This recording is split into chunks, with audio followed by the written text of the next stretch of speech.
মহান সুফি সাধক সদরুদ্দীন আহমদ চিশতি রহমাতুল্লাহ কোরআন দর্শনের আলোকে বলেছেন, মানুষ ব্যতীত কোনো নিম্নমানের জীব আল্লাহর জন্য উৎসর্গিত হইতে পারে না।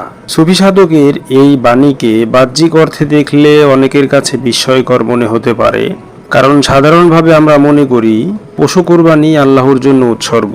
কিন্তু সুফি দৃষ্টিতে এখানে উৎসর্গ শব্দটির অর্থ কেবল জবাহ করা নয়, বরং নিজের সত্তা, ইচ্ছা, অহংকামনা, লোভ এসবকে আল্লাহর ইচ্ছার কাছে সমর্পণ করা।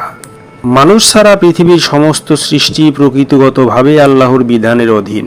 সূর্য তার কক্ষপথ অতিক্রম করে না, নদী তার নিয়ম ভঙ্গ করে না, বৃক্ষ তার প্রকৃতি অমান্য করে না, ফেরেশতারাও অবাধ্য হয় না। অর্থাৎ তারা পূর্ব থেকে আল্লাহর আদেশে পরিচালিত। তাদের মধ্যে স্বাধীন ইচ্ছার সংঘাত নাই। তাই তারা আল্লাহর কাছে উৎসর্গিত হওয়ার নতুন কোনো স্তরে পৌঁছায় না। তারা শুরু থেকেই তার নিয়ন্ত্রণে রয়েছে। কিন্তু মানুষকে দেওয়া হয়েছে স্বাধীন ইচ্ছা, নির্বাচনী ক্ষমতা এবং আমি বলার অধিকার। এই আমি যখন স্বেচ্ছায় আল্লাহর কাছে আত্মসমর্পণ করে, তখনই তার প্রকৃত উৎসর্গ সংগঠিত হয়। সুফি তত্ত্বে মানুষের সবচেয়ে বড় পর্দা হলো তার নজ বা আমিত্ব। মানুষ নিজের ইচ্ছা, পরিচয়, মর্যাদা, ক্ষমতা অর্জনের জন্য নিজেকে আবদ্ধ করে রাখে। সে আল্লাহকে চায়, কিন্তু নিজের সত্তাকে অটুট রাখতে চায়। অথচ প্রকৃত উৎসর্গ তখনই ঘটে যখন বান্দা বলে, আমার কিছুই নাই, সবই তোমার।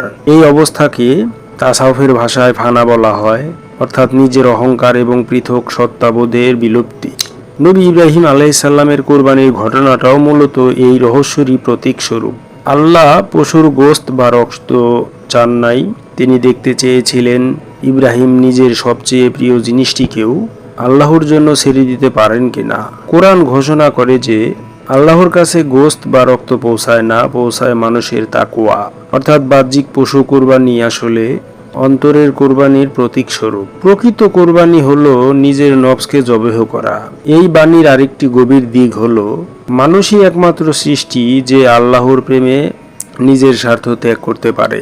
একটি পশু তার প্রকৃতি অনুসরণ করে, একটি বৃক্ষ তার প্রকৃতি অনুসরণ করে, কিন্তু একজন মানুষ নিজের স্বার্থের বিরুদ্ধে গিয়ে সত্য, প্রেম এবং আল্লাহর সন্তুষ্টিকে বেছে নিতে পারে।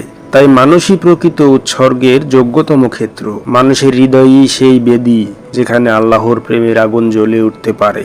সুফিগণ বলেন, মানুষ যখন নামাজ পড়ে অথচ নিজের অহং ত্যাগ করে না, যখন জিকির করে অথচ নিজের শ্রেষ্ঠত্ববোধ ধরে রাখে, তখন সে এখনো উৎসর্গিত হয় নাই।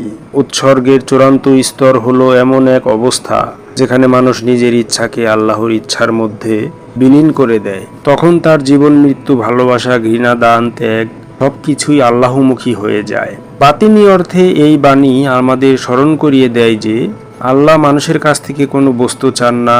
তিনি চান মানুষ নিজেকে উৎসর্গ বা সমর্পণ করুক। পৃথিবীর সব নিয়ামত, সম্পদ, ধন সম্পদ আল্লাহরই সৃষ্টি। তাই এগুলো আল্লাহকে দেওয়ার মধ্যে প্রকৃত উৎসর্গ নাই। প্রকৃত উৎসর্গ তখনই যখন মানুষ নিজের অন্তরের সিংহাসন থেকে আমিকে সরিয়ে সেখানে আল্লাহকে প্রতিষ্ঠিত করে। সুতরাং এই উক্তির গভীরতম মর্মার্থ হলো, আল্লাহর জন্য সর্বশ্রেষ্ঠ কোরবানি কোনো পশু নয়, কোনো সম্পদ নয়, বরং মানুষের নিজস্ব অহংকার, নফস এবং আমিত্ব। কারণ সমগ্র সৃষ্টি জগতে একমাত্র মানুষই স্বেচ্ছায় নিজেকে আল্লাহর প্রেমে সম্পূর্ণ সমর্পণ করতে সক্ষম।